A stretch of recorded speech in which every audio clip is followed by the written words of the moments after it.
国境デザインアワード2026最終審査会をご覧の皆様、大変お待たせいたしました。本日13時からファイナリストプレゼンテーションを行い、その後審査員による審議を行いました。これから受賞作品を発表し、審査員によるトークショーを19時半まで行う予定です。ぜひ配信終了までご覧いただけますと幸いです。それでは第2部受賞作品発表および審査員トークショーを始めます。それでは本年度の審査員をご紹介いたします。6D 代表アートディレクターグラフィックデザイナー岸野翔吾さんです。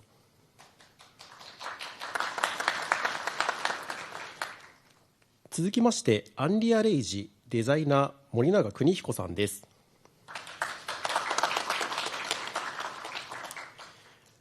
続きまして照弘柳原スタジオデザイナー柳原照弘さんです。続きましてタクトプロジェクト代表デザイナー吉泉聡さんです。続きまして、国用株式会社代表執行役社長黒田秀邦です。そして本日、ニューヨークから審査にご参加されている田村直さんです。田村さん、こんにちは。こんにちは。よろしくお願いします。お願いします。それでは、審査結果を発表させていただく前に、ファイナリストと、受賞者に贈られるトロフィーと表彰状をご紹介いたします。今年のクリエイティブ全体のディレクション並びにビジュアルのアートディレクションは審査員の岸野翔吾さんに手掛けていただきました。国用からも代表デザイナーとして佐藤芽衣、吉田新平が参加しております。キービジュアルは今回のテーマ波紋に込められたまずは一石を投じてみるというメッセージから水面と今まさに波紋となろうとしている投げられた石をモチーフとしております。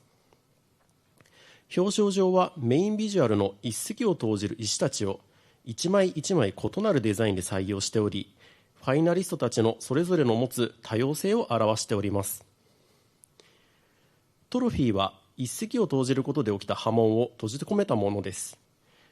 角度を変えることで柔らかく浮かび上がる波紋は、アイデアがミクロな自分からマクロな社会へ広がり始めた様子を表現しております。また、全応募作品の中から学生の応募者を対象としてニュージェネレーション賞を設定しております。国用のパーパスであるワクワクする未来のワークとライフを予告するにちなみ、提出されたプレゼンテーションシートからワクワクする未来を予感させる提案として優れたものを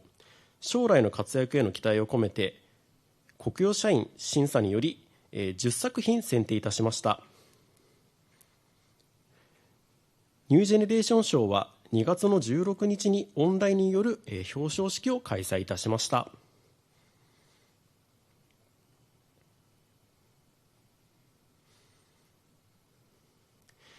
ニュージェネレーション賞のトロフィーは一石を投じた瞬間に広がる波紋を天面に閉じ込めました。波紋は手に取ったあなた自身の視点のみから見ることができます。10個のトロフィーに刻まれたそれぞれに異なる波紋の表情、それは皆さんの唯一無二の視点から広がった共鳴の証です。デザインの未来を担う皆さんへ、これからも自身の視点を大切にあなただけの一石を投じ続けてほしいという思いを込めました。受賞結果はホームページでもご確認いただけますので、国用デザインアワードのホームページか、こちらの YouTube の説明欄をご確認ください。それでは、国用デザインアワード2026のファイナリスト10組のご紹介をいたします。ファイナリスト1組目、作品名グラム、東出隆様です。おめでとうございます。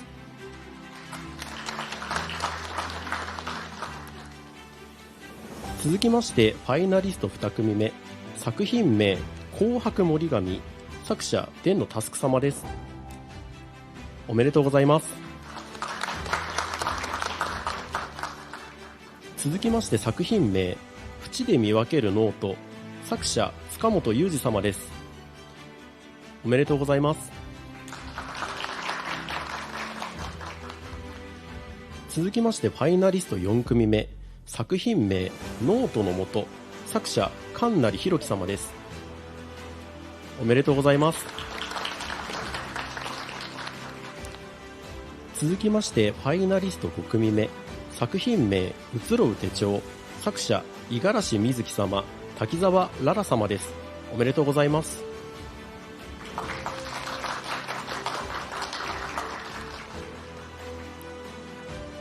続きましてファイナリスト6組目、作品名エッジインデックス、作者鳥越蓮希様です。おめでとうございます。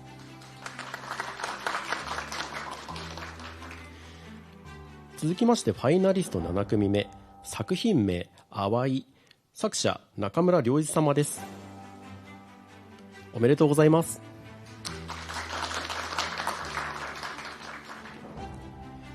続きましてファイナリスト8組目、作品名オーバーラップ、作者大木陽平様です。おめでとうございます。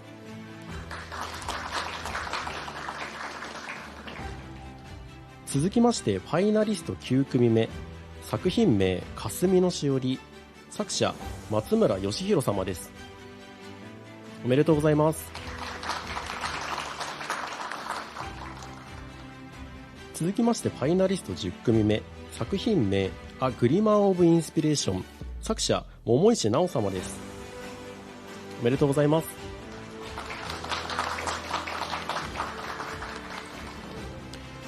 以上ファイナリスト10組を発表いたしました。それでは、まず優秀賞の発表をいたします。トロフィーの授与は柳原照弘さんにお願いいたします。柳原さん、前へお願いいたします。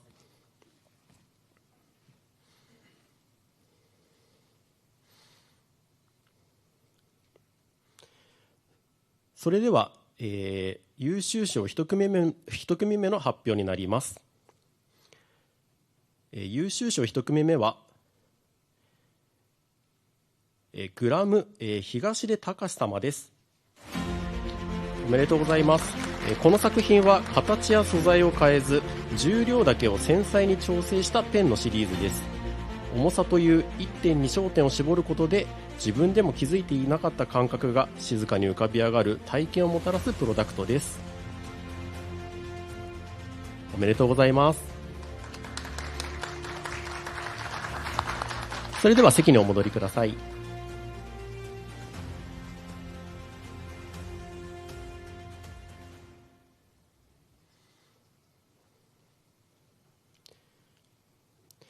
続きまして優秀賞2組目の発表に移ります。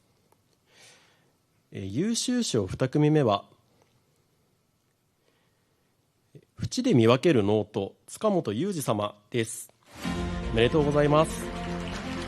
こちらのノートは、見分けたいけど揃えたいを叶える、表紙の縁に、小口留めを施した真っ白なノートシリーズです。控えめでさりげない、縁部の配色によりノート同士の識別を可能とするプロダクトです。おめでとうございます。それでは席にお戻りください。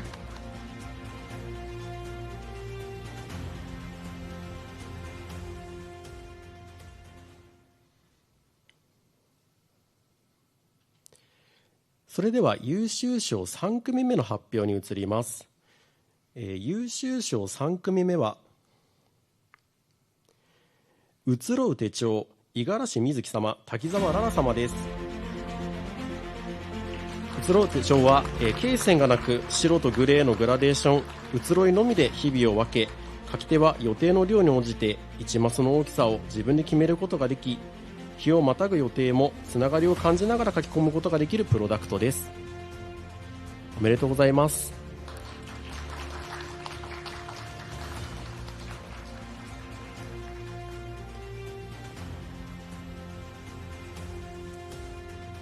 以上優秀賞3組の発表いたしました。柳原さん、ありがとうございました。席にお戻りください。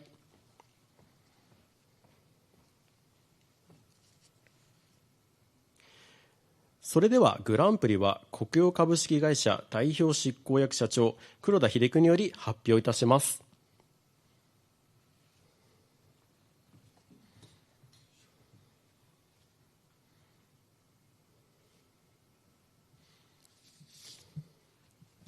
いいですか。おっと前。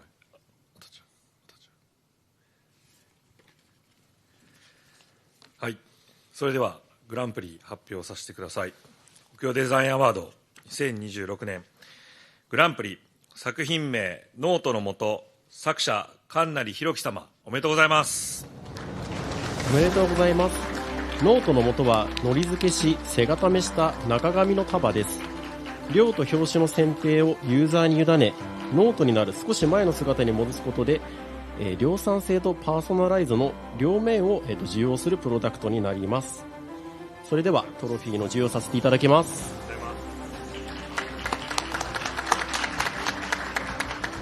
それでは、写真撮影の方を、させていただきます。失礼いたしました。まずは、受賞のコメントをいただきたいと思います。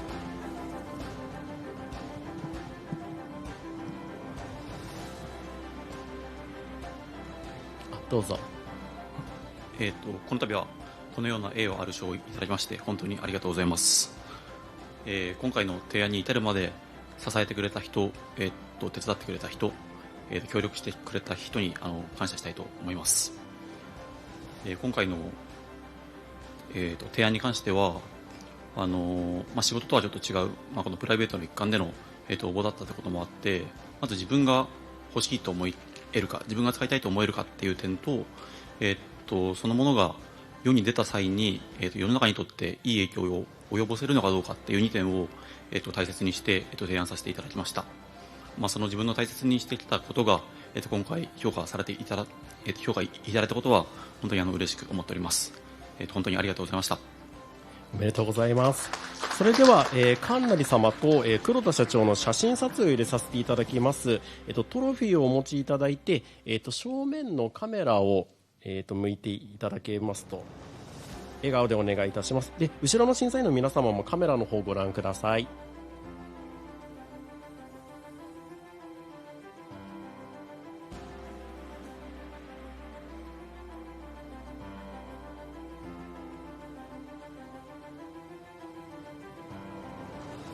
はい、それでは神成様、黒田社長、席にお戻りください。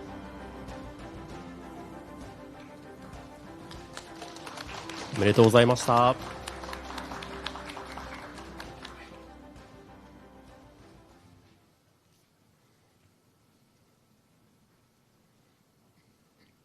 それではここから、審査員によるトークショーに移らせていただきます。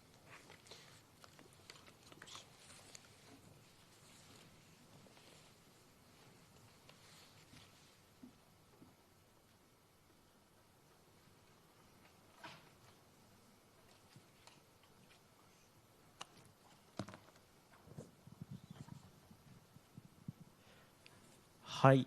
それではですね、ここからトークショーに移らせていただきます。ですね、まず最初に、今日かなり長丁場だったと思うんですけども、今回まず残られたファイナリストの皆さん、また受賞者の皆様、改めておめでとうございます。また審査員の皆様、本当に長丁場の審査だったと思うんですけども、本当にお疲れ様でした。で、ここからですね、この作品がなんで選ばれたのかとか、審査をしていく中で、いろいろ意見が出てきたりとかあったと思うので、そこら辺の話をですね、ぜひ、このトークショーの中で、皆さんにシェアいただければなと思ってますし、受賞者の皆様も、聞きたいこともたくさんあると思いますので、たくさんコミュニケーションが、このトークショーで生まれていければなと思っております。それではですね、まず、最初にですね、今回の、テーマが、波紋ということだったんですけども、ここら辺のそのテーマの波紋っていうことに、その込めた思いとか、ちょっと聞いていければなと思ってるんですけど、まずちょっとテーマに込めた、その公開されている内容としては、こう書かれてますね。自身の、視点や体験をアイディアの起点としてみると、それが他者の心に深く響き、共感の波紋が広がる可能性を秘めている一石投じるプロダクトを求めたいということで、募集の文言を、発表しているわけなんですけども、ここからちょっと審査員の皆様にですね、ぜひ今回その波紋っていうこと、波紋っていうテーマについて込めたメッセージだったりとか、あとまたですね、グランプリ作品について一緒にちょっとお一人ずつコメントいただいていこうかなと思ってるんですけども、どうしようかな。じゃあ吉泉さんからお願いしちゃっていいですか。手前だったので改めまして皆さんおめでとうございます。じゃあちょっと私からですね、テーマに込めた思い、そうですね、一人の当事者意識からみたいなところが、大きなところとしてあったかなと思うんですけど、デザインというと、いろんなアプローチがあるわけですけど、ユーザーリサーチをしてとかいうこともありますよね。ただその一人の個人が実生活から自分の体験から気づいたっていうことが、実はとっても大切なんじゃないかと、そういうことを尊重していこうみたいなところが、今回のテーマとしてはあったかなというふうに思います。でそれは結構デザインの醍醐味なんじゃないかなと思うんですよね。ただそれが皆さんに波紋を生むみたいなことっていうのは、やっぱりこの客観性みたいなのがどこにそこでまとっていくのかみたいなことがすごくあると思うんですよね。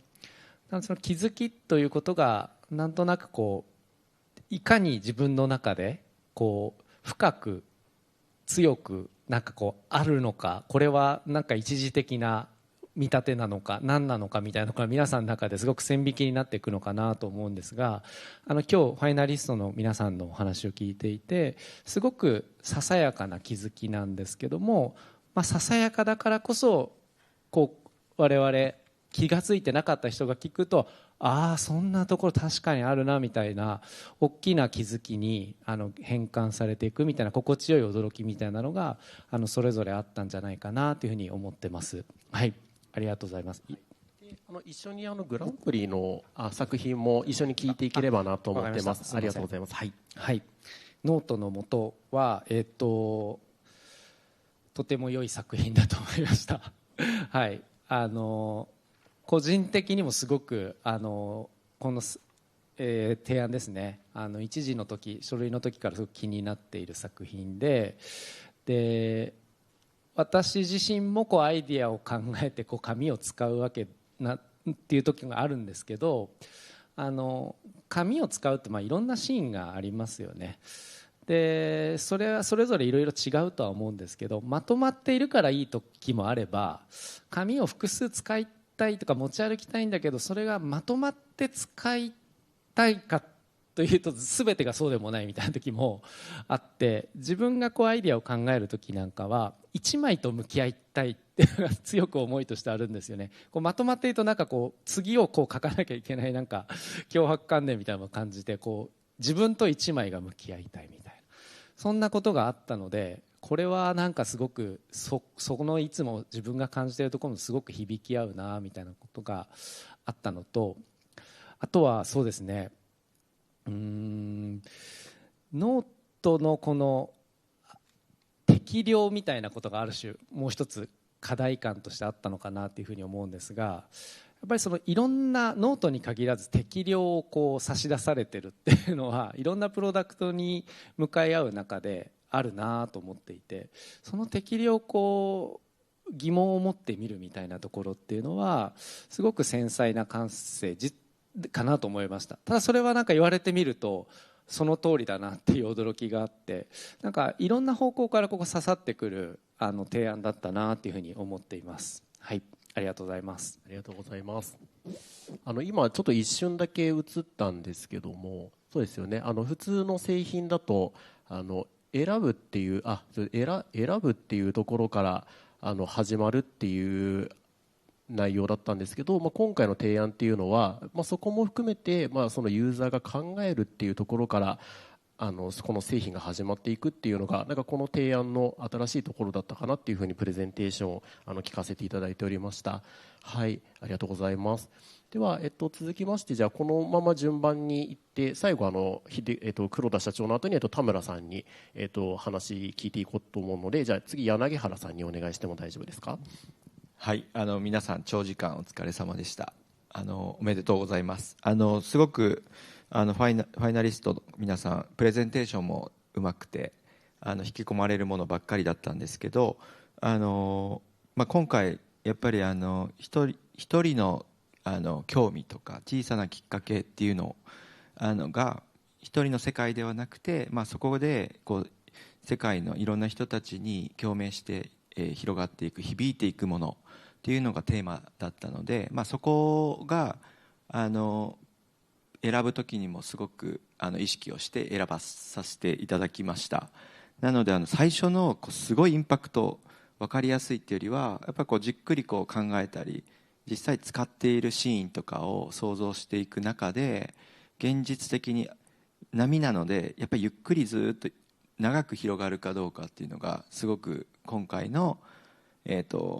受賞に重要だったのでそこを考えながら皆さんのプレゼンテーションを自分自身でも使っているシーンを想像しながら審査させていただきました。で、やっぱりこのグランプリっていうのがもともと僕も紙を書くっていう時にやっぱりまとまった紙があるっていう安心感ってすごいあるんですね。書く書かないは別にしてそこにあるっていうことが重要で、紙を数枚でいい人もいるしたくさんあることで安心感ある人もいるっていうことで、今回多分個人的な気づきというか欲しいものだったかもしれないですけど、多分これがいろんな人たちにこういうのあったらいいなっていうものがいろんな人たちに響くだろうなっていうことを、感じたので、評価させていただきました。はい、以上です。ありがとうおめでとうございます。では続きまして、森永さんお願いしてもいいですか。ぜひテーマと一緒にグランプリの話もしていただいて。はい。はじめまして、森永と申します。皆さんおめでとうございます。僕は初めて今回から参加させていただいてるんですけれども、本当に今までの自分が感じているものの使い方とか見てきた、機能性のあるものというのが覆るような、そういうものが多かったんじゃないかと思っています。テーマのその波紋ですけれども、その水面のようなものっていうのは今までの常識とか当たり前とか、すでにあるものとか、あとはみんながいいと思っているものとか、もしくはもうみんなが美しいと思っているものとか、そういうものだと思っているんですけれども、でもみんながそのいいとか美しいとか当たり前だとか思っていないものを皆さんの中でおそらくそれぞれの個人が何かしら持っていて、で何かそういうものに皆さんが気づかれてそれを信じて形に出したみたいなそういうテーマだったんじゃないかなと思っています。で、神成さん、はい、が一番最初にこのものを見たときに実はすごく異質なものだと感じて、それはまさに磨かれてない石に結構近いような、このゴツッとしたものだったんですけど、もともとその石に文字を刻んでいたり木簡のようなものに書いていたり、何かこのノートのすごく原始的なものを思い出させてくれるような、それがだんだんすごく合理化されて今のページ数になって形になっていったと思うんですけど、それをもう一度引き戻してくれるような、最初のこの原初の石みたいな印象をすごく感じました。で僕洋服作ってるんですけど、この量産品とそのオートクチュールみたいなものっていうのはずっとなかなかファッションの世界だと共存しないと思っているんですけど、このノートの元ではそれが共存する可能性があるなと思っていて、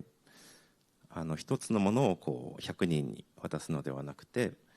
一つのものを1人にそれを100回繰り返せるようなそういう魅力があるなと思いました。はい、はい、ありがとうございます。では、次岸野さんにもお話聞いていきたいと思います。お願いいたします。はい、皆さんお疲れ様でした。そしておめでとうございます。あとファイナリストの皆さんの作品もどれもとてもクオリティの高いものばかりで、僕も勉強になる一日でした。テーマに関しましては、ありがたいことに僕はビジュアルを担当させていただきましたので、かなり皆さんと同じように長い時間この波紋というものがどういうふうなものなんだろうか、この、デザインアワードに対してどういうものなんだろうかっていうのは長い時間考えました。で当然テーマですんで、それに沿って皆さん提出されるんだろうと思いますんで、すごく重要な役目だなと思ってテーマを考えていたんですけども、やはりどういうものが出てくるかということは当然興味あるんですけども、審査員のコメントでもお話しさせていただいたんですが、やはりもともと自分の内側に持っている、どうしてもいいと思ってしまうとか、どこかでこれって何だったんだろうかとかっていう思いみたいなものをずっとふつふつとあるものがどんどん発酵されるというか熟成されて、でそれを恐れずに投げて、でその思いみたいなものが見たいなという気がしたんで、それでこういったようなビジュアルを作りましたので、それがどういうものが出てくるかというよりは、皆さんがどういう思いを持って生きているんだろうかみたいなことが見たいなと思って今日参りました。なのでそういったような素敵なものがたくさん見れたなというふうに思っております。でグランプリを取ったこのノートのもと、当然そのグランプリですので素晴らしいというふうに思います。でけどそれは当然皆さん他の方たちの作品も全部素晴らしいんですけども、やはりグランプリっていうふうなものになると、やはりちょっとアイディアが大きいなっていう気はしていて、で僕は他で審査する時とか、いろんな世の中にあるものを見た時に、なんか大きいなとかいいものだなと思うものっていうのは、何か共通する方程式がその作品を見た時に、これで言うとノートの元っていうのは半製品という言い方をしてましたけども、その考え方が他にも、真似するっていうと変ですけども、その方程式を借りて他の世界でも運用できる仕組みになるんじゃないかみたいな気がするものに対して、僕はすごくいいなというふうに思うんですけども、その仕組みみたいなものがこのノートの元っていうものにはあるんじゃないかなと。けど当然半製品と言ってるわけなんで、完成品とは違うわけなんで、それを思想みたいなものでもあるじゃないですか。なのでそれを伝えるには考えた上でいいねって言えるものではあるんで、それを伝える方法っていうものは結構簡単じゃないんじゃないかなっていうふうには思います。はい、以上です。ありがとうございます。はい、ありがとうございます。では黒田社長お願いします。皆さんおめでとうございました。また視聴いただいている、今回応募いただいた方もありがとうございました。テーマはですね、もうずっと皆さんと話して、一石を投じてそれがどれだけ広がるのかということをデザインで皆さんとチャレンジしたいということだったんですけども、特にファイナリストの皆さんはもうこの一石感、自分がこれ欲しい、これあったらいいのにっていう、それについてはもう本当に素晴らしいご提案を、今回の1300件以上の中でもされてきて、この場に集まられたのかなというふうに思ってまして、で、グランプリはその中でもそれがどれぐらい広がるのかと、皆さんそれぞれ広がってるんですけど、一石が強くてそれがどこまで広がるのか、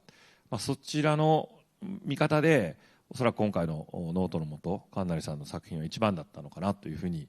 思ってます。思った以上にノートが多くてですね、国用の、僕今ステーショナリーの責任者3年間兼務してまして、皆さんの発表を聞くたびに企画会議とちょっと勘違いしてですね、ドキドキしちゃうんですけども、そんなに忖度してノートばっかりしなくても全然大丈夫なんですが、今回も別にそのノートばっかり選んだわけじゃないんですよ。ただ結果的に皆さんのその一石を投じて広げていこうっていうご提案がですね、今日のファイナリストの皆さんになったということでありまして、非常に我々国用としてもですね、皆さんからたくさん刺激をいただく今回コンペになりました。ありがとうございました。ありがとうございます。では、遠隔からですね、田村さんにも、ぜひ、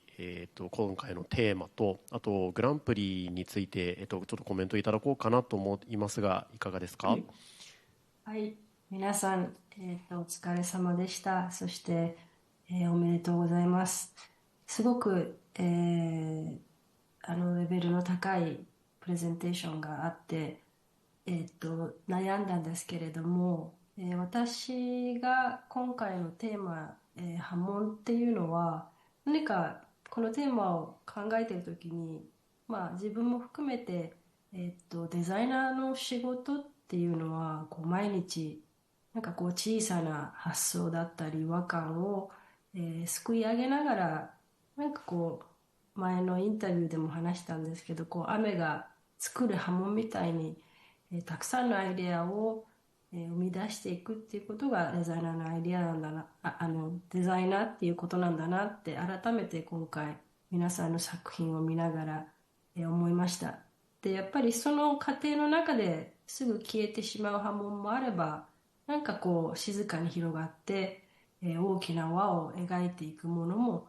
あると。でもなんかそれっていうのは、最初から大きなこう波紋を狙って生まれるものではないように感じていて、なんかもうむしろ、狙いすぎるとなんていうかこう純粋さが抜けてしまうっていうのがあるんだなと、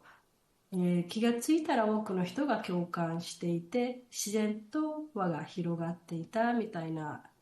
そういうのがすごくいいものデザインなのかなと思っていて、今回、受賞された、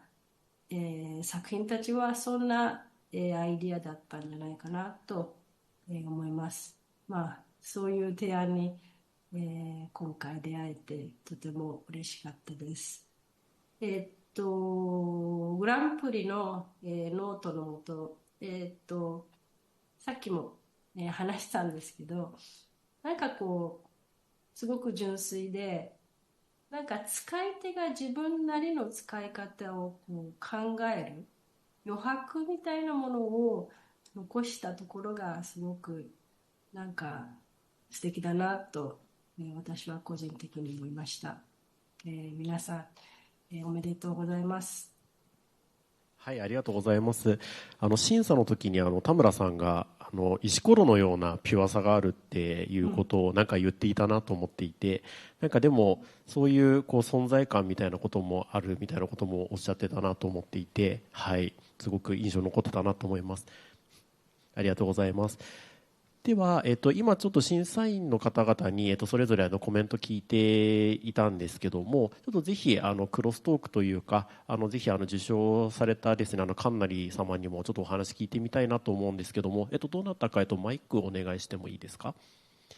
神成さん、すいません、ちょっと急に話振っちゃうんですけども、ぜひ今回の改めて受賞されたなんか今の気持ちだったりとか、あともしこのタイミングでちょっとぜひ聞いてみたいこととかがもしあればお願いしたいなと思うんですけども。はい、ありがとうございます。今の気持ちとしてはまだあんまりこう頭の整理がついてなくて、シンプルに嬉しいなっていう思いが今は強いです。でもこの後多分じわじわ波紋のようにこう喜びも込み上げてくるんじゃないかなっていうふうに思ってます。質問に関してはやっぱりいろいろこう自分で最初一時出した時は本当に自分のこう体験からこう作っていったんですけど、こう二次だったり審査が進むにつれてこのテーマに沿わせるためにはどういうふうなものとして見せるのがいいのかみたいなことをちょっとこう寄せてまとめたいなというふうな頭でやってきたっていう経緯があったんですけど、自分の中では、やっぱりこう国用のキャンパスノートホームページとかいろいろ見たんですけど、本当社長にもプレゼンの時にもコメント いただきましたけど、耐久性みたいなこととかタフであることみたいなことがすごく重要視されているのかなっていう中で、今回の商品はある種そこは、通常の完成品のノートよりは劣る面があるな。なんでこの辺りが時代がどんどんアナログから離れてデジタルにはなっているので、その辺の可能性もいいんじゃないかなとは思ったんですけど、実際のそのメーカーとして出すにおいてのその堅牢性の度合いとかがどういうふうにこう加味されて、当然商品化も検討を前提にっていうコンペだと思うので、そのあたりがどういうふうに会話されたのかなみたいなところは気になってました。ここら辺どうですかね。なんかちなみにこう誰かに聞いてみたいみたいなのはあります？でもあれですかね、やっぱり黒田社長に聞いてみたいですけどなんか誰かに聞いてみたいとかってあります？でもプロダクトデザイナーの方に聞いてみたい。はい。じゃあ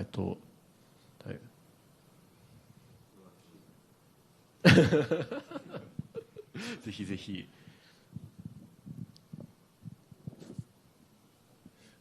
いやもう本当一個人の感想だと思ってください堅牢性が大事なものっていうのもあればそうじゃないものもあるとは思うので、この提案に関して必ずしもそれがっていうことでは僕はないのかなというふうに思いますね。なんかそこよりもやっぱり一人一人の向き合い方っていうところの可能性を広げているところかなというふうに思うので、国用さんの通常のノートはそういうことかもしれないけど、また違う評価軸っていうのがあっても良いのかななんてことは思いますね。はい、ありがとうございます。もう一人ぐらいにお伺いできればなと思ってるんですけども、どなたかどうですか、我こそはっていう黒田社長ぜひ。いやそうですね、堅牢性は全くないのでこれその話は別に横に置いといて、今吉住さん言ったみたいに、どういう、商品として世の中に出すかっていうことで多分そのあたりの話っていうのはまた別にしていけばいいのかなというふうには思いますけど、そもそも、今回僕ワークショップやってすごい楽しかったんですけど、道具も一緒に販売するのかどうかとか、そういうところはいろいろこうまだまだあるかと思ってますので、そういうことを踏まえてその堅牢性もその中に入ってくることかなというふうには思ってますんで、はい、まだ伸びしろがあるということでよろしくお願いします。ありがとうございます。そうですね、今柳原さんからぜひ田村さんにもということだったんで、ちょっと田村さんにもちょっと今の質問についてコメントいただいてもいいですか？ちょっと私も普段やらない分野というか紙っていうのに意外と向き合ったことがないので、ちょっとお答えがいい答えかわからないんですけど、私も吉見さん言うように今までの従来の国用のそういうタフさみたいなところじゃない視点で今回提案したっていうのが良かったので、なんかそこは商品化していくプロセスの中でもプレゼンテーションしてくれた時にコメントをしたように、なんか見せ方だったり本当になんかその純粋さを商品化で消さないでほしいなというのがちょっと私の思いというか、その辺がなんかこうまだ波紋はお客さんの手にまだ届いてない状態なので、ここからどうやってそれが広がっていくのかなっていうのもすごく私は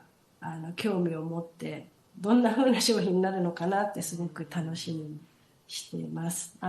全然答えじゃないんですけど、でも田村さんが審査の時に、パッケージがちょっと急に商業的でもったいないかもみたいな話もされたかなと思っていて、その今キャンパスが入ってるやつとかって写真これですよね。なんかちょっとそういったコメントとかもされてたなと思ったんで、なんかちょっとこう商品っぽくならないでこうピュアな感じがこうどこまでこういけるかなっていうところもなんか結構この作品のポイントなのかなっていうふうには聞いてました。これから国用さんをどう一緒に商品化していくときにどう説得できるかっていうのも力の見せ所かもしれないですね。はい、でもこれ受賞したからこれキャンパスつくんですかねまだ分かんないです、はい、検討します。検討していく中で、はい、検討させていただきます。はい、ありがとうございます。ではですね、続きまして、優秀賞の、方々にも優秀賞の、コメントもちょっと聞いていきたいなと思います。グラム、縁で見分けるノート、移ろう手帳の順番でちょっと聞いていけたらなと思っているんですけども、まずグラムですね。はい。こちらが、数グラムでその体験が変わるっていうような提案だったかなと思っているんですが、ここら辺、コメントをちょっと審査員の方からいただこうかなと思っているんですが、じゃあ柳原さんお願いしてもいいですか。はい、東出さんの、この作品もすごく審査員の評価は高かったです。なのでどっちになってもおかしくない状況ではあったんですけど、まずやっぱりプロトタイプとしての完成度はすごく高かったので、審査の説得力はすごくありました。で今回の波紋っていうところでやっぱり自分自身他の人にはあまり共感してもらえないかもしれないけどっていうところのスタートから、でもやっぱりそこをやっぱり気にしている人いるんじゃないかっていうところでどんどん広がるっていう想像もやっぱりすごくするっていうところで、やっぱりここもテーマにも合ってるなと、感じました。で、そうですね、惜しくもっていうところをちょっと多分伝えないといけないと思うんですけど、このグラム数の 20% のパーセンテージっていうところが多分本人東江さん自身が検証しながらグラム数を設定していったと思うんですけど、やっぱ本人がそのグラム数にやっぱこだわっているっていうところが他の人たちにとってはちょっとやっぱりもう少しそこの差異がある人たちの方が広がっていくんじゃないかなっていう、ところで、この波紋の広がる未来を見た時にやっぱりここの設定っていうのがメタといいますか、自分もう少し検証の可能性っていうのが広がると良かったのかなということと、重さがすごく大事っていうところでバランスにはあまりそこに対しては重要視してなかったっていうコメントがあったと思うんですけど、やっぱり実際の重さとやっぱりその書くっていう行為の中でのバランスの中で感じる重さっていうのはすごく密接につながっていると思うので、そのパーセンテージってすごくコンセプチュアルでコンペとしてはすごくいいんですけど、実際になるとしたらやっぱりもっとそういうバランスだったりとか小さいプロダクトの中で、検証していくプロダクトとしての精度だったりっていうところが必要になってくるので、ちょっとそこの差が最後、出たのかなと思います。はい、ありがとうございます。では、もう一人ぐらい聞いていきましょうかね。そしたら黒田社長お願いしてもいいですか。はい、おめでとうございます。もう僕は一次審査の時からずっとこれファンでプレゼンテーションも綺麗だし、今日のプロトタイプすごい綺麗だったのでもう本当に感動しました。でやっぱり重さっていうのも審査の時のコメントしましたけど非常に新しいカテゴリーなので、ここの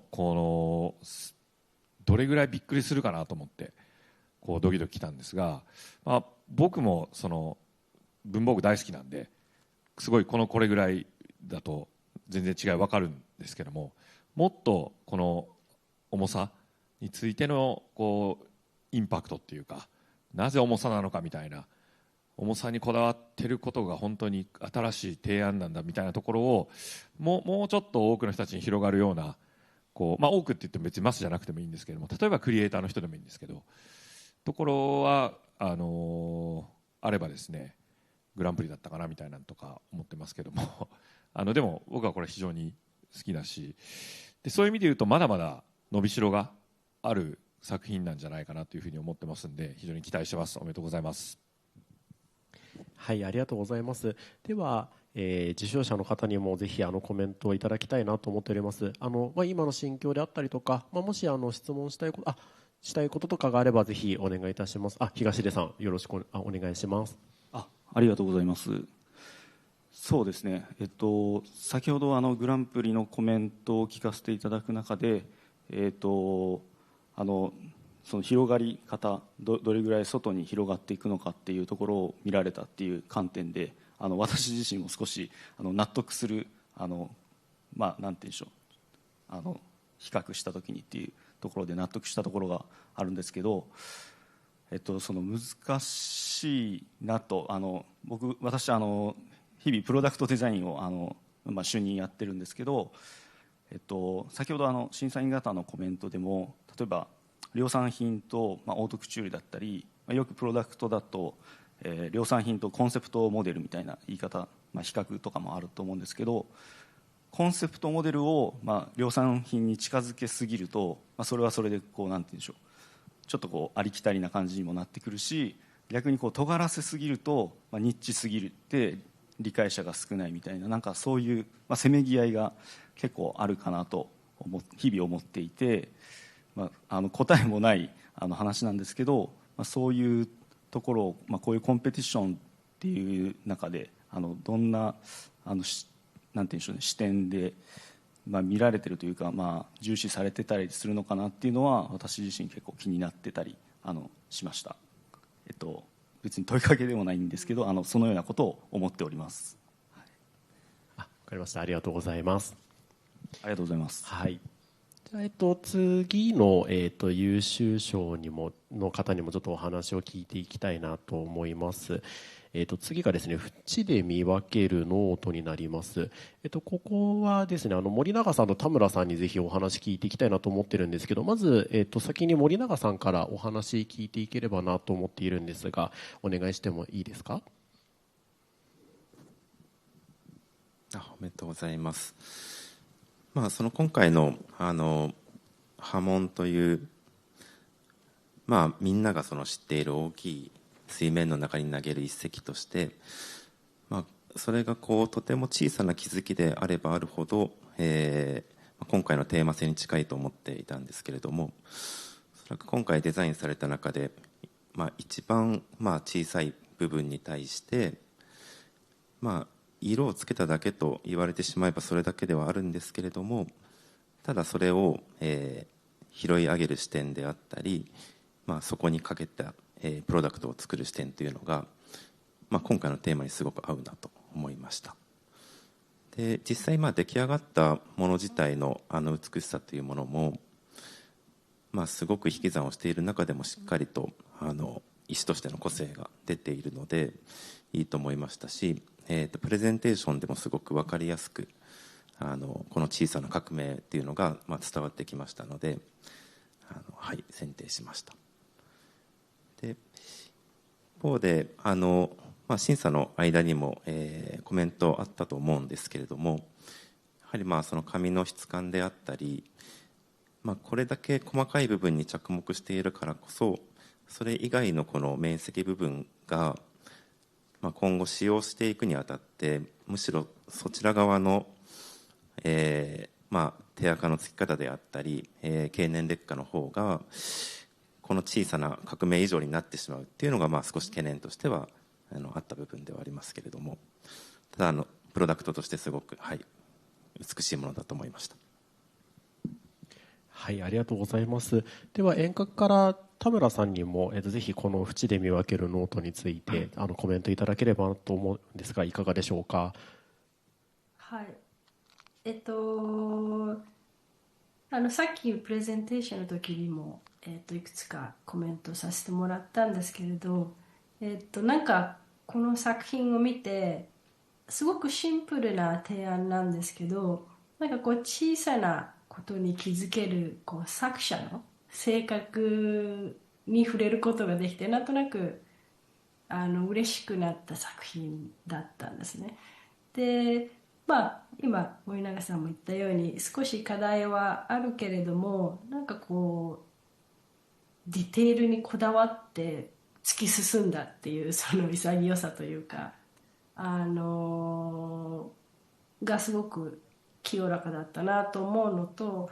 ノートっていうと学生さん審査のみんなで話してる時も学生の人がこうノートを使うっていうシーンを考えられると思うんだけど、なんかこのデザインだったら私も普通にスタジオに欲しいし、意外とその学生以外の大人だったりお話にもあったようにうちで仕事する人たちがこうそっとテーブルの上に置いとくようなものっていうんで、意外とこう広がりは今までにない広がりを見せてくれるんじゃないかなっていう、そういう期待もあって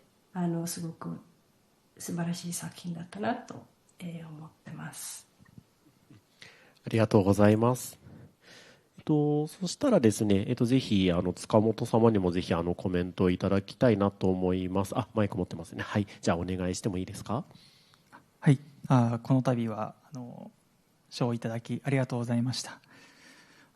審査会でちょっと質問いただいて、ちょっともっとこう答えればよかったなっていうところがあったんで、ちょっとこの場を借りて2点お伝えしますと、1個ターゲットについてちょっと聞かれた時に、大人だけじゃなくてあとから子供もちょっとターゲットになってくるのかなっていうのを後から思いました。っ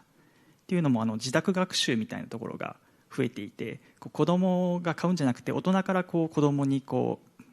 買い与えるみたいな、そういったパターンがあるんじゃないかなっていうのをちょっと後から気づきましたっていうのが一つ目。もう一つが黒田社長から色のバリエーションはないのかみたいなところを指摘いただいたと思うんですけど、こういう細部だからこそちょっと攻めたカラーリングみたいな、面でできないようなカラーリングみたいなところもできるんじゃないかなみたいなところはちょっと後ほど後からちょっと気づいてちょっと共有したいなと思ってちょっと言わせていただきました。はい、ありがとうございます。ありがとうございます。それでは、3点目の優秀作品に行きますね。3点目が、移ろう手帳になります。こちらですね、岸野さんと吉泉さんから、コメントいただきたいなと思ってるんですけども、どちら行きましょうかね。岸野さんから行かれますか。お願いしていいですか。はい、この移ろう手帳について僕は当然とても素晴らしいというふうに思っております。で、どこが素晴らしいかというと、僕はグラフィックデザイナーなんで日々紙に向き合う機会が多いんですけども、それは紙に対して何か施すことで、機能や存在を与えるというようなことをいつもやってるんですけど、その中で当然機能を持たせる時っていうのは罫線を使う、少しさっきも話しましたけども、罫線を使うことで、そのどういう機能を持たせるかみたいなことが日々やっていることではあるんで、それに対してマイナスするみたいなことで新しい機能を持たせているし、そこに新しさがあるので僕は良いというふうにいいなと、自分で気づかないポイントなんで、素敵だなというふうに思いました。ですけども、あえて言うならばこの移ろう手帳自体のアイデンティティであるその1日ごとの単位が区切られていないんじゃないか、日々によって密度が違うんじゃないかっていうようなことが、さらにそれにデザインで罫線というものをなくして別の存在にしているっていうことが素晴らしいんですが、とはいえまだカレンダーっていうような図式からあんまり離れていないし、ちょっとはみ出られるぐらいのものではあるんで、そこはもう少し2段も3段もこの考え方っていうのは発展していけるんじゃないかなと、僕は今具体的に想像できてるわけじゃないんですけども、まだパッと見手帳カレンダーでその区切りがなくなったっていうぐらいなんで、それを本当にもうちょっとそういうふうな存在っていうのはもう少し何か別のものがあるのかなという気もしたんで、その辺がまだ勝手ながらですけどもちょっと改善できるポイントがあるのかななんて思いながら見ておりました。はい、おめでとうございます。ありがとうございます。では吉泉さんお願いしてもいいですか。おめでとうございます。そうですね、プレゼンテーションの時にも少しお話ししたかなというふうに思うんですけど、カレンダーとか日記帳みたいなことをこうパッて言葉だけで思い浮かんだ時の姿っていうのが大体決まったものがこう思い浮かんでくると思うんです。やっぱり経線があってっていうところですね。でそれではないものっていうものが思い浮かぶ可能性として出てきた時に、世界っていうとちょっと大げさですけども見方が変わってくるみたいなことがあるんだろうなと思うんですよね。そういったことがプロダクトっていうのは道具でもあり認知の仕方を規定しているものでもあるっていうことなので、そういうことに触れる作品っていうふうに捉えるとすごく意義深いっていうかいろんなアプローチはできると思うんです。まだ定着に関してはそこは僕は一番素敵なポイントだなっていうふうに思って見てました。はい、ありがとうございます。ちなみに僕もこのプレゼンテーションの時に手帳の枠の埋まり具合がその日一日のその充実感を変えてしまうっていうような一つの機能っていうのがその道具っていうのがその人の気持ちにすごく影響を与えてくるっていうことを改めてハッてさせられたなっていうプレゼンテーションでした。はい、ありがとうございます。では五十嵐様と滝沢様からもぜひコメントいただきたいなと思っておりますが、どちらが先でも大丈夫なのでコメントいただいてもいいですか。ありがとうございます。そうですね、私たちでこういったデザインを考えていくときに最初その手帳っていうのが罫線があるせいですごく制限されているもののように感じるっていうところからスタートして、それをどうにか解き放っていくことができないかっていうふうにすごくその個人的な体験から広げていくっていうところで今回の波紋にも重ねてプロセスっていうのをすごく大切に考えてきたので、そういった点を評価いただけてすごく嬉しいなと思っています。と同時に、そういった罫線をなくすっていうチャレンジをしていくときに罫線を薄くしたり点線にしてみたりとかマスとマスの間の余白みたいなのを設けてみたりとかいろいろ検討したんですけど、その中でグラデーションっていうのが最終的に行き着いたんですけど、先ほどご指摘いただいた通りまだまだもっと、カレンダーっていうフォーマットから離れて私たちの暮らしっていうものがもっとそのまま表せる形があるっていうふうに思っているので、今後の課題として引き続き取り組んでいきたいなというふうに考えています。ありがとうございます。そうですね、アイデアの段階で原体験っていうのがその罫線があることによってちょっと枠があることで予定が詰まっちゃうなとか、あとは枠があっても予定が書かれてないとその空白っていうのが目立っちゃうなっていう体験から、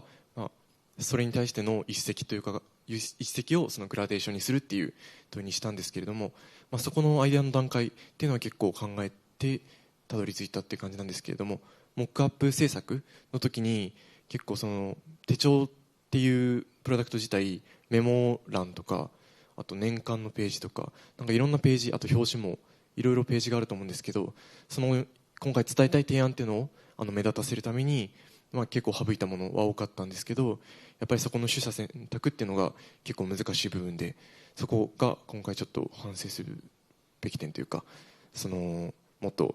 いろいろ考えられるところはあったんじゃないかなっていうふうに考えています。ありがとうございます。はい、ありがとうございます。そしたらですね、優秀賞の、コメントの方は、このぐらいにしておきまして、残りのですね、ちょっと残念ながら今回ちょっと受賞っていう形には至らなかったんですけども、ちょっとファイナリストの皆さんの作品についてもまず審査員の皆様からぜひコメントいただければなと思っていて、ちょっとお時間があればちょっとコメントとかがもし触れたら触れていきたいなと思っているんですけども、そしたら発表順からちょっとコメントいただいていこうかなと思っております。まず一番最初が紅白盛り紙になります。これ写真いけますかね。ありがとうございます。じゃあこちら岸野さんにちょっとコメントいただこうかなと思います。はい。これは僕はとても素晴らしいというふうに思っております。先ほども少しお話ししたんですけども、そのパッケージデザインっていうものがかなりこの10年ぐらいでですね、僕も専門的にやってますんで、その質感みたいなものが、特に日本は質感、素材感ですね、素材を何を使うかっていうことがかなりデザインと同じぐらいのレベルで重要になってきているっていうのは感じています。いわゆる過剰包装に対してすごく良くないネガティブな印象を受けるっていうことなので、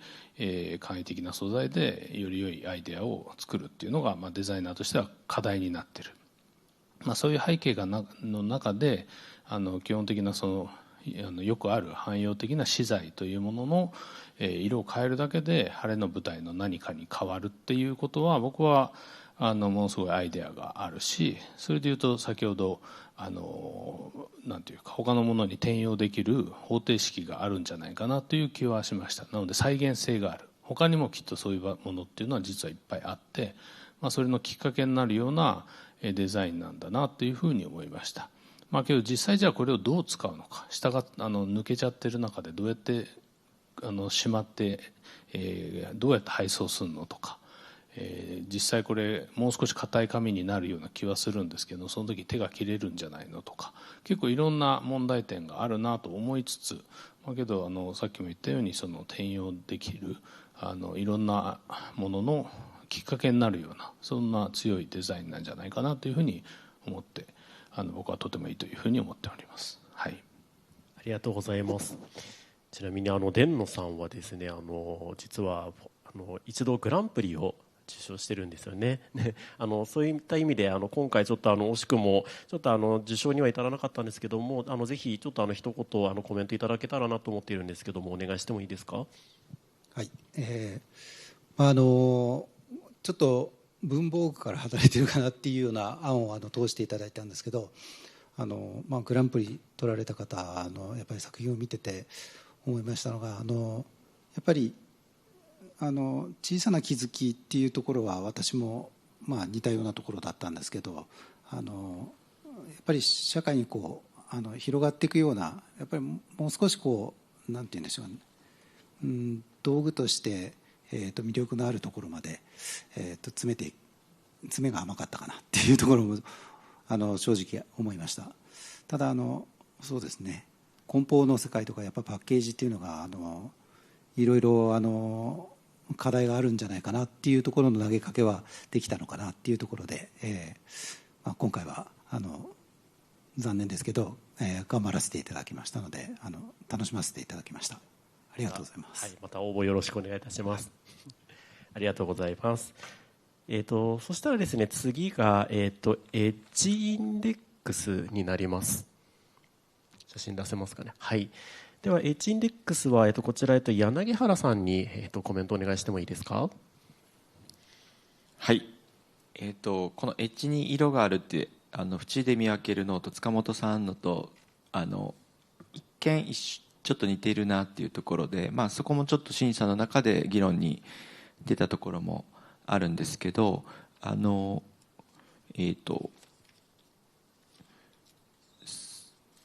そうですね、こっちのエッジインデックスの方はもう本当にみんなが欲しいものが想像できるっていう意味で、本当に商品開発の会議とかだったら多分一番いいアイディアだったんじゃないかなと思います。でこのアイディアコンペになった時にやっぱり想像する時にやっぱりどういうふうな人たちが広がるかっていうところで言うと欲しい人がすぐ分かったんですね。やっぱ学生でターゲットも学生って明確にあったので、そういう意味では商品開発としてのアプローチはすごく良かったんですけど、塚本さんの方縁で見分けるノートはやっぱり、そこが小さなきっかけでないんだけど、あることによってどういう人たちに広がるかっていうところを想像した時により余地があったって。でこの余地っていうのは、やっぱコンペにおいてもすごく重要だなと思って、余地っていうのはやっぱり広がる可能性っていうのを秘めているので、そこのちょっと小さな差が、ここの受賞かどうかの差になったんですけど、本当に作品としてというか商品としてはすごくいいものだったので、ここは本当に今学生ですかね、学生の中で自分の体験の中から生まれたものとしてはすごくいいプロダクトだと思いますし、本当にこれは、社会人として、この提案が出ても商品化になるようなすごくいいものだと思うので、自信を持ってもらえたらなと思います。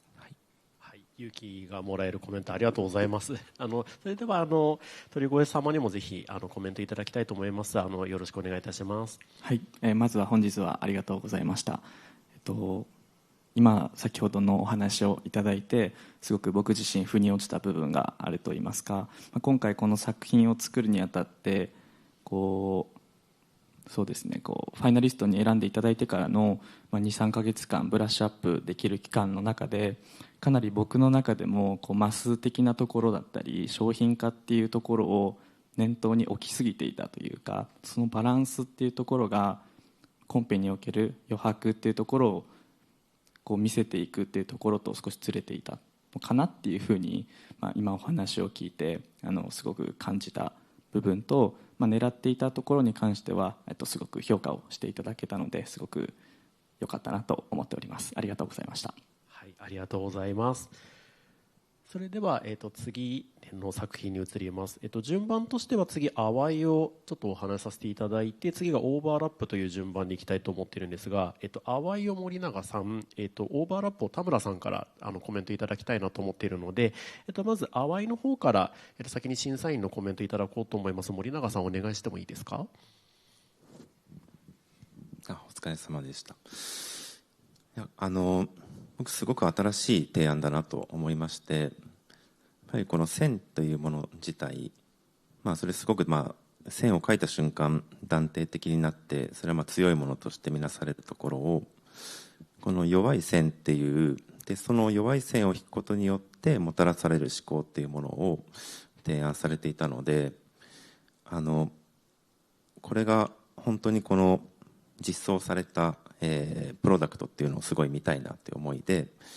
一次審査の時から見ていました。で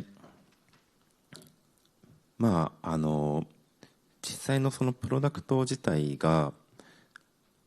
ちょっとその想像がしがたい部分がありまして、本当にこの新しい概念の線の在り方っていうのは多くの人に広がる可能性を持っていると思ってるんですけれども、ただ物として広がっていくようなイメージっていうのが少しもしづらかったっていうところが、あります。で本当にそのペンの提案ということよりも新しい思考を提案するためのツールというものを、挑戦されたというところをすごく称えたいと思います。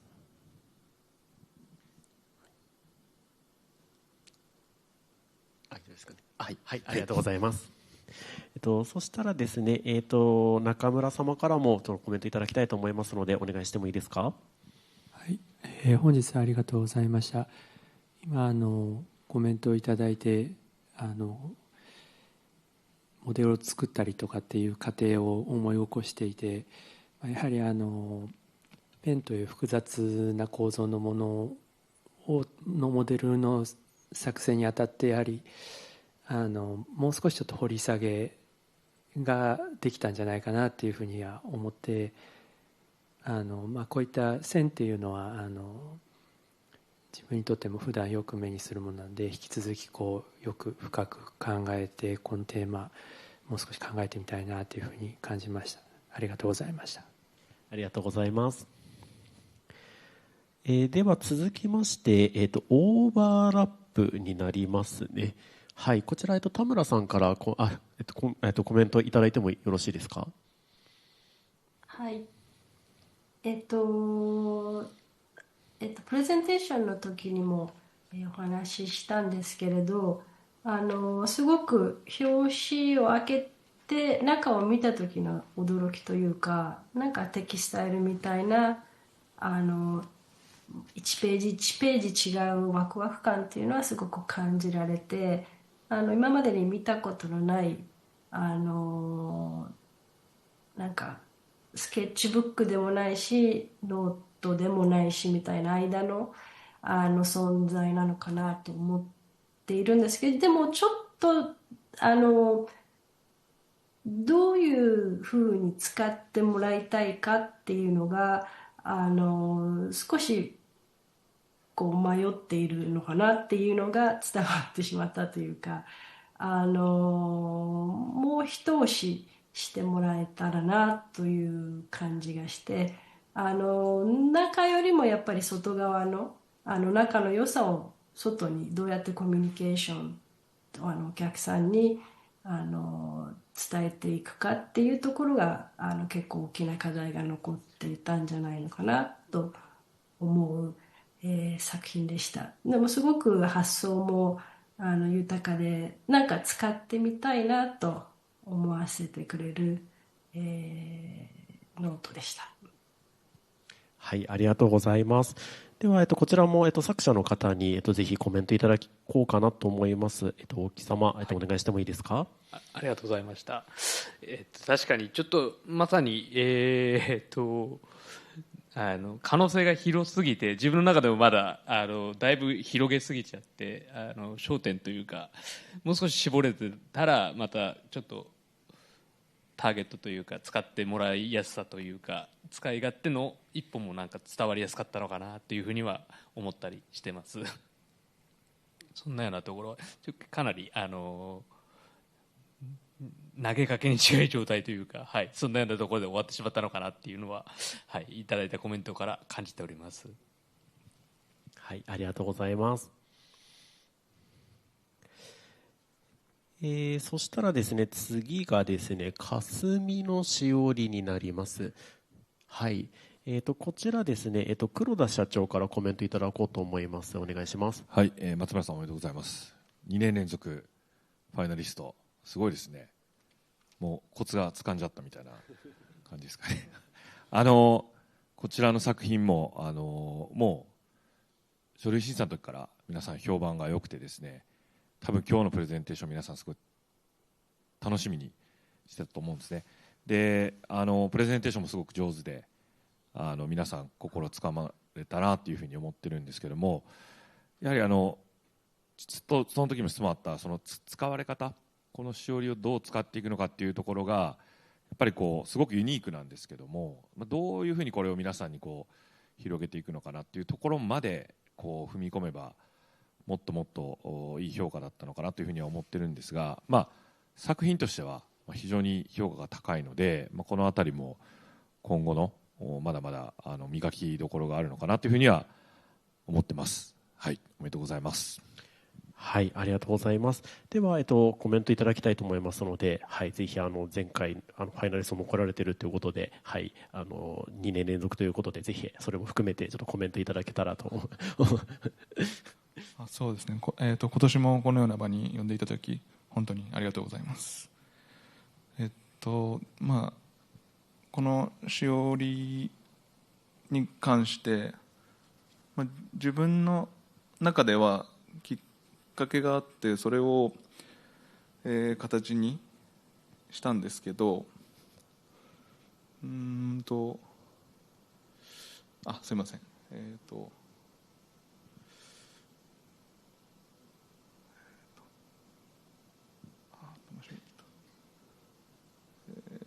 すいません、ちょっと言いたいことが緊張しますよね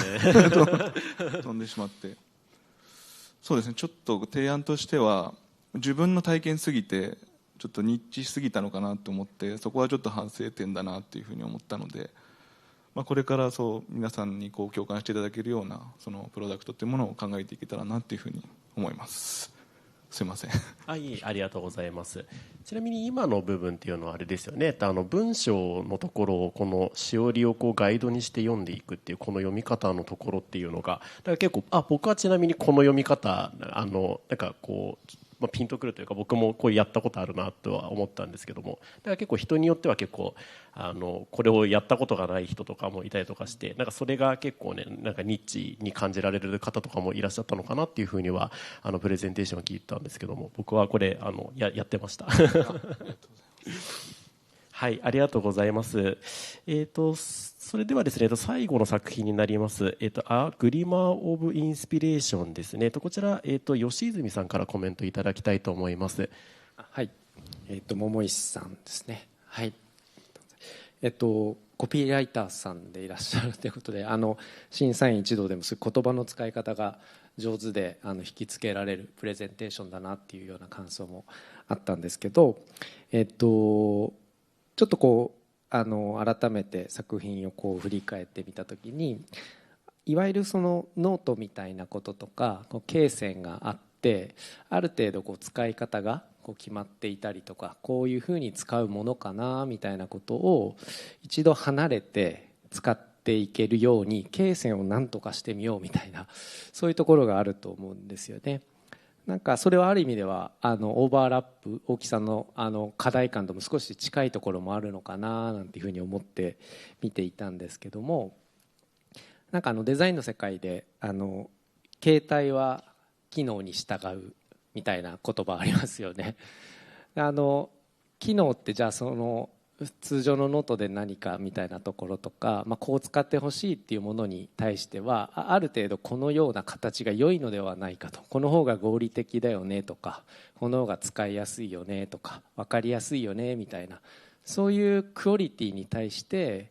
形を作っていくということと、この桃石さんのアイデアっていうのはむしろ形態があることでいろんな創造性を引き出していこうっていうような、そういうようなアプローチというかデザインの考え方なので、結構違う、いい意味で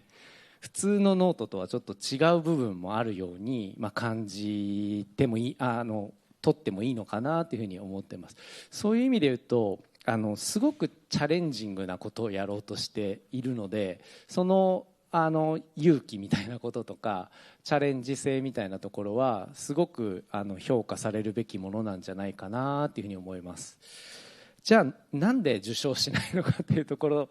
としては、やっぱりそこの造形のアプローチって一体何なんだろうかっていうのが、形態は機能に従うっていうことと違う、その形態は創造性を喚起するみたいなところがどういうアプローチがあるのかしらみたいなところが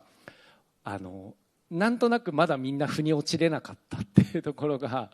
あるのかなと思います。ただ僕はそれはチャレンジしてるがゆえかなというふうに思っていて、違うプロダクトのクオリティを追い求めてるようなところがあるような気がするんですよね、今までと。なんかそこはどんどん僕も考えたいなと思いますし、桃石さんのチャレンジっていうのはすごく今後につながるものなんじゃないかなというふうに思ってまして、すごくそういう意味ではトライアルのある良い提案だったのではないかなというふうに振り返っております。はい、ありがとうございます。はい、ありがとうございます。では、桃石様の方からもコメントいただきたいなと思うんですが、いかがでしょうか。こう出自だったりとかまだ機能面があまり分かっていないながらなんか独自な提案をしたっていうところになっていて、じゃあちょっと基本のところをもう少しちょっと、すごい今回興味がものすごく湧いたので、そこら辺を踏まえた上で、じゃあ私の視点を合わせるとどういうプロダクトが作れるかなっていうところを今回すごく面白いなと思ったので、今後挑戦していきたいなっていうふうに思いました。ありがとうございます。はい、ありがとうございます。では、今一通りお話を聞いてきたんですけども、少しだけ時間があるので、そうですね、国有デザインアワードですね、実はこの最終審査の時に模型の提出があるっていうところで、このトークショーを聞いている方々の中でも、そういった模型とかもなんかどうやって作っていったんだろうみたいなところも興味ある方もいると思うので、ぜひ受賞した皆さんの中からちょっとすいません、私の方でピックアップさせていただいて、今回作品どうやって作っていったのかみたいなところをちょっと聞いていければなと思います。時間が許す限りちょっと聞いていきたいと思います。ではぜひせっかくですのでグランプリを受賞された、はい、神成様から今回ノートの元を、作っていったプロセスというか聞いていければなと思ってるんですけど、今回このモックも含めてどういう感じで作っていったんですか。そもそも一時通した時はこの破線ミシン目の罫線っていうアイディアは正直持ってなかったので、モデルを作るタイミングで自分で今一度製本用の糊を買ってみて、紙を5000枚ぐらい買って、どういうふうな糊付けがいいのかっていうのを、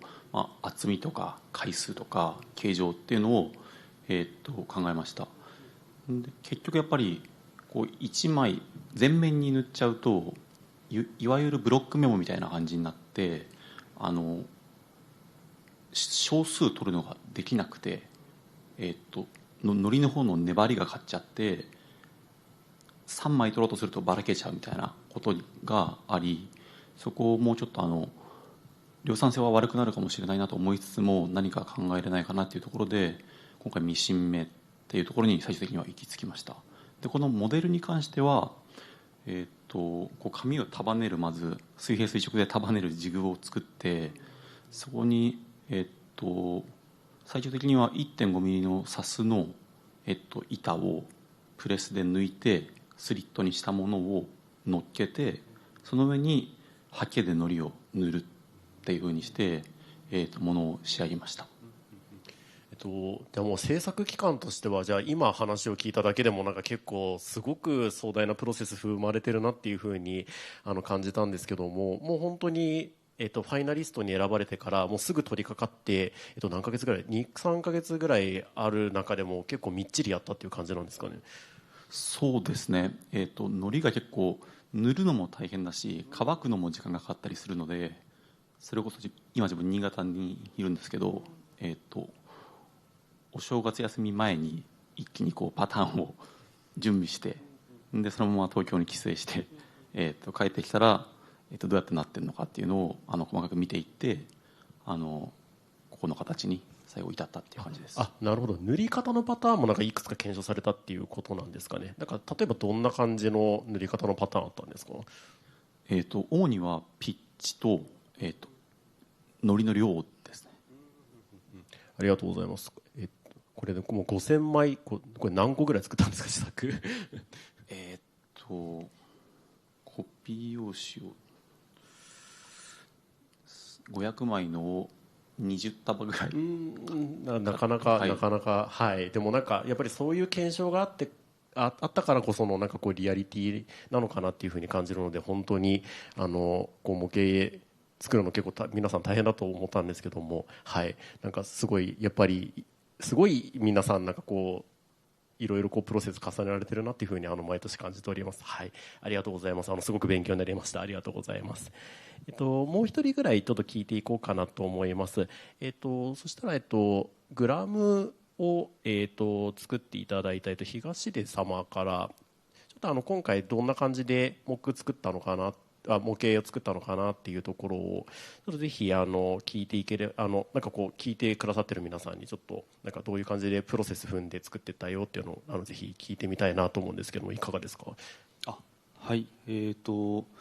ですね、アイデアを構想してた当初は、その数グラムの違いをまず比較したいって思ったので、既製品で、なるべくシンプルなものを探してきて、そこに鉛シートみたいなやつをホームセンターとかで買ったのをこう切って、自分が一番好きなやつから始めて、でそこからこうグラムを刻んでいきました。で一次審査の時、実は数値を固定してパターンを振ったりっていうアイデアになっちゃってたんですけど、それを実際モック作らないといけないっていうふうになってから、かなりシビアに乱して、重量がこう上がってくると体感で変化が変わっちゃうなとかっていう気づきとかを3D プリンターだったりとか、そういうもので、検証してたんですね。ただやっぱり自分の中で原体験として金属のもので作りたかったっていうのがあったので、知人の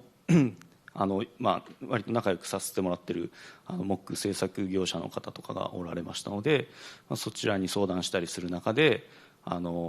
一番こうだったら作れるとかっていう相談をしながら、最終的には外注という形で制作しました。ありがとうございます。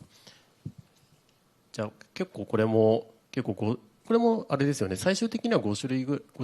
提案していただいたんですけども、ここに至るまでも結構、いろんな複数の種類を作って検証したっていう感じなんですよね。そうですね、ただ形としては最初からあまり変わってないという感じで、はい、本当に素材だったり重量だったりみたいなところを結構検証してたような形でした。ありがとうございます。なんか本当になんかこう一人一人が多分ここにたどり着くまでに多分すごいいろんなストーリーがあるんだろうなとは思っているんですけども、多分こう全員に多分この10組のファイナリストの方にそれぞれ聞いたら絶対にそれぞれ多分面白いストーリーあると思うんですけども、すいません、ちょっとそろそろお時間が来てしまったので、一旦全体のトークショーの方はこれで終了していく方向にしようかなと思うんですが。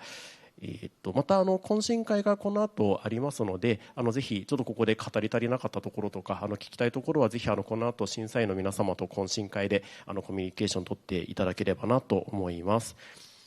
それではですね、ちょっと話は尽きないんですけども、国境デザインアワード、2026の特賞は、終了の時間近づいてまいりました。最後にですね、黒田社長から、アワード2026いかがだったでしょうかというちょっとコメントをいただければなと思います。はい、最後にはい、長い一日になりましたが、ファイナリストの皆様お疲れ様でした。優秀賞グランプリおめでとうございます。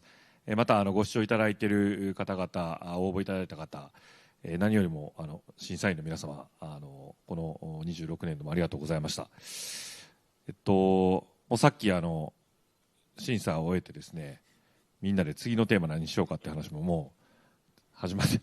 全然たどり着きませんでしたけども、始まってましてですね、今回本当にこの波紋というテーマで本当に皆さんがチャレンジしていただいたおかげで、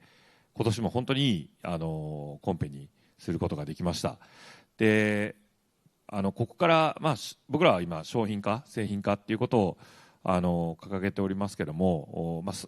決してそれは別にこのタイミングでの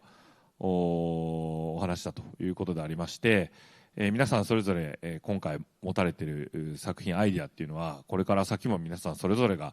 ブラッシュアップされるということでありますので、今日の時点でたまたまグランプリだった優秀賞がついたということでありますから、引き続きですね、ファイナリストの皆様、またご応募いただいた方、今日我々に提案いただいた内容を引き続きまたブラッシュアップいただきたいと思いますし、また来年の我々のこのアワードにもご応募いただきたいというふうには思っています。少しでもですね、日本のまた世界のクリエイターデザイナーの方々のこういった機会になれるようにですね、また来年も頑張ってまいりたいと、国境一同頑張ってまいりたいと思いますので、引き続きご協力のほどよろしくお願いします。本年もありがとうございました。はい、ありがとうございました。それではですね、国境デザインアワード2026のトークショーは終了するんですけども、最後にですね、2つ告知がございます。まず本アワード商品化の告知になります。